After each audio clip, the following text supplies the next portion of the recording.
সংবাদমেল যোগে এই ইউনিছ তামুলী নামৰ ব্যক্তিজনে যি ধৰণৰ উদ্ভট মন্তব্য কৰিছে আমাৰ আহোম সমাজক ক্ষুব্ধ কৰি তুলিছে। আমি ক্ষুভিত হৈছোঁ আৰু ৱাৰ্ণিং দিছোঁ, এনেধৰণৰ উদ্ভট কথা নকবৰ বাবে আমি ইউনিছ তামুলীক আমি ৱাৰ্ণিং দিছোঁ। আৰু কোন অদৃশ্য শক্তি বলত এনেধৰণে উভতগুৰে নাচিছে সেই কথাটো অতি শীঘ্ৰেই স্পষ্ট ইউনিছ তামুলীক কৰা উচিত, নহ'লে আমি এই ক্ষেত্ৰত উপযুক্ত কাৰ্য ব্যৱস্থা আমি গ্ৰহণ কৰিব লাগিব। বাৰে বাৰে বাৰে বাৰে একেখিনি কথা ক'ব। আৰু কালি কৈছে যে তেওঁ হেনো আহোম। ইয়াত আমচু নামৰ যিটো আমচু সংগঠনে NRC বিৰোধিতা কৰিছিল, অসম চুক্তি বিৰোধিতা কৰি জন্ম হৈছিল, সেই আমচু সংগঠন ইয়াত খোলা মানুহটোৱে আজি তাৰিখত নিজক আহোম বুলি ক'ব পৰা হ'ল। নামনিৰ যিখিনি মিয়া বুলি কোৱা যায়, সাধাৰণতে যিটো মিয়া শব্দ বুজিলে আমি অভিবাসী বাংলাদেশী মুছলমানৰ কথা জানো, যিটো শব্দ আমি অভিবাসী বাংলাদেশী মুছলমানৰ কাৰণে ব্যৱহাৰ কৰোঁ মিয়া নামৰ শব্দটো, এই মিয়া মানুহখিনি ৰক্ষণাবেক্ষণ দিবলৈ গৈ তেওঁলোকে আমাৰ যিসকল খিলঞ্জীয়া গৰীয়া মানুহ আছে তাক একাকাৰ কৰিব বিচাৰিছে।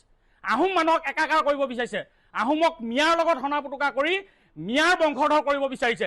এই কথাটো কেতিয়াও সহ্য কৰা নহ'ব, এই কথাটো সহ্য কৰা নহ'ব। আজি ৱাৰ্ণিং দিয়া হৈছে যে এই কথাবোৰ অতি শীঘ্ৰে তেখেতসকলে বন্ধ কৰা উচিত। ইউনিছ তামুলী এই কথাবিলাক বন্ধ কৰা উচিত। ইউনিছ তামুলী যিহেতু শিৱসাগৰৰ বাসিন্দা, তেখেতে শিৱসাগৰৰ কথা জানে, আহোমৰ কথা জানে, আৰু ইয়াত উদ্ভণ্ডালি নকৰিবৰ কাৰণে আমি কিন্তু তাই পাই আজি সকীয়াই দিছোঁ। আমাৰ সমগ্ৰ অসমৰ আমাৰ যুৱকৰ্মীসকল আজি তাৰিখত উদ্বিগ্ন হৈ আছে, আজি তাৰিখত খঙত জ্বলি আছে। আমালৈ বাৰম্বাৰ ফোন আহি আছে যে দাদা কি হৈছে। গতিকে এই কথাটোৱে যাতে এটা গুৰুতৰ ৰূপ নলয় তাৰ বাবে আমি সকীয়াই দিব বিচাৰিছোঁ। আৰু আমি চৰকাৰ প্ৰশাসনক আমি আহ্বান জনাইছোঁ যে এনেধৰণৰ মানুহবিলাকক যি এনেধৰণৰ উদ্ভট কথা কৈ সমাজৰ সাম্প্ৰদায়িক যিটো সম্প্ৰীতি বিনষ্ট কৰিব খোজে, কোনোবা জনগোষ্ঠীক অপমান কৰিব বিচাৰে, আহোমৰ দৰে জনগোষ্ঠীক, এনে ব্যক্তিক তেখেতসকলে জেলত চিৰদিনৰ কাৰণে বন্ধ কৰি থ'ব লাগে। তেওঁ কালি প্ৰত্যাহ্বান জনাইছে যে যিবিলাক সংগঠনে কেছ দিছে সেই সংগঠনসমূহক হেনো বাঘৰ দৰে জঁপিয়াই পৰিব। সাহস আছে? আমি আজি শিৱসাগৰ মাজমজিয়াত থিয় হৈ আছোঁ, বাঘৰ দৰে জঁপিয়াই পৰিবলৈ সাহস আছে? তো আহোম জনগোষ্ঠীক লৈ তেনেকুৱা কথা ক'ব, তাই পাই তেওঁ সাম্প্ৰদায়িক সম্প্ৰীতি বিনষ্ট কৰাৰ কাৰণে তেখেতৰ বিপৰীতে এজাহাৰ দিলে আমাক ভাবুকি দিব, এই কথাটো সহ্য কৰা নহ'ব। আজি এইটো আল্টিমেটাম দিয়া হৈছে। আমি গণতান্ত্ৰিক সংগঠন, আমি আইন হাতত তুলি ল'ব নিবিচাৰোঁ, সেইবাবে আমি আৰক্ষীক কাষ চাপিছিলোঁ। কিন্তু আৰক্ষীয়ে গ্ৰেপ্তাৰ কৰি পুনৰ কিয় তেখেতক মুকলি কৰি দিলে, কিয় তেখেতে কঠোৰতকৈ কঠোৰ ব্যৱস্থা গ্ৰহণ নকৰিলে, আজি আমি প্ৰশ্ন তুলিছোঁ আৰু আহ্বান জনাইছোঁ যে এনেধৰণৰ ব্যক্তিক চিৰকালৰ কাৰণে জেলত ভৰাই থ'ব লাগে। নহ'লে আমি গণতান্ত্ৰিক সংগঠনবিলাকে হয়তো আইন হাতত তুলি ল'ব আমাৰ কোনোবা কৰ্মীয়ে। আমি কিমান কৰ্মীক বাধা দি ৰাখিম? আমি কিমান আমাৰ যুৱ কৰ্মীক যিসকলে জাতিৰ কাৰণে কাম কৰিছে, কিমান কৰ্মীক আমি বাধা দি ৰাখিম? গতিকে সেইকাৰণে আমি আহ্বান জনাইছোঁ চৰকাৰক যাতে এই কামবিলাক যাতে অনাগত দিনত নহয়, তাৰ বাবে কঠোৰতম শাস্তি, দৃষ্টান্তমূলক শাস্তি হ'ব লাগে।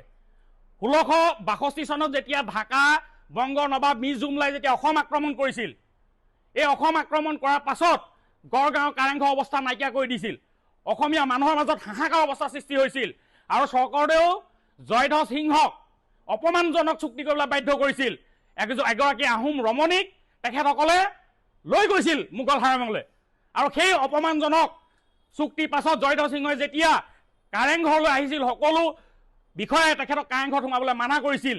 কিন্তু তেখেতে মৰমৰ কাৰেংঘৰটোত যেতিয়া সোমালে, যেতিয়া মূল দুৱাৰখন খুলি দিলে, দেখিলে যে তাত যি ধৰণৰ অৱস্থা হ'ল সেই মৰমৰ ৰাজকাৰেঙৰ, জয়ধ্বজ সিংহ স্বৰ্গদেউ হাতীৰ পিঠিৰ পৰা তলত পৰি গ'ল। গতিকে সেই বংগৰ, সেই ঢাকাৰ নবাবৰ, সেই যিখিনি সতী সন্ততি আজি মিয়া, সেই মানুহখিনিৰ প্ৰতিনিধি হৈ আজি উজনি অসমৰ কোনোবা খিলঞ্জীয়া পৰিয়ালৰ ল'ৰাই আমাৰে আহোম সংগঠনক, আহোম জনগোষ্ঠীক অপমান কৰিব, এইটো কেতিয়াও সহ্য কৰিব পৰা নহ'ব। তেখেতে আমাৰ বহু খিলঞ্জীয়া পৰিয়ালে গৰীয়া জনগোষ্ঠীলৈ মুছলমান ধৰ্ম গ্ৰহণ কৰিছে, এইটো ইতিহাসে জানে, আৰু আমি সকলোৱে সমিল মিলাই আছোঁ। কিন্তু তাৰ লগত এই মিয়াখিনিক মিলাই আহোমক যিটো অপমান কৰিব লৈছে, মই মিয়াৰ ৰক্ষণাবেক্ষণকাৰী আহোম বুলি ক'বলৈ যিটো ইয়াত ধৃষ্টতা প্ৰদৰ্শন কৰিছে, ইয়াক সকীয়াই দিয়া হৈছে। এই কথা সকীয়াই দিয়া হৈছে, আৰু আমাৰ ইতিমধ্যেই কেছ ৰেজিষ্টাৰ হৈ আছে সদৰ থানাত, আৰু এখন কেছ দিয়াৰ প্ৰয়োজন নাই। কঠোৰতম শাস্তি দিবৰ কাৰণে আমি চৰকাৰক আহ্বান জনাইছোঁ, অন্যথা আমাৰ যুৱকৰ্মীসকল উত্তেজিত হৈ আছে যিকোনো মুহূৰ্তত যিকোনো ঘটনা ঘটিব পাৰে তাৰ বাবে কিন্তু চৰকাৰ দায়ী হ'ব টাই আহোম যুৱ পৰিষদ কেতিয়াও দায়ী নহয়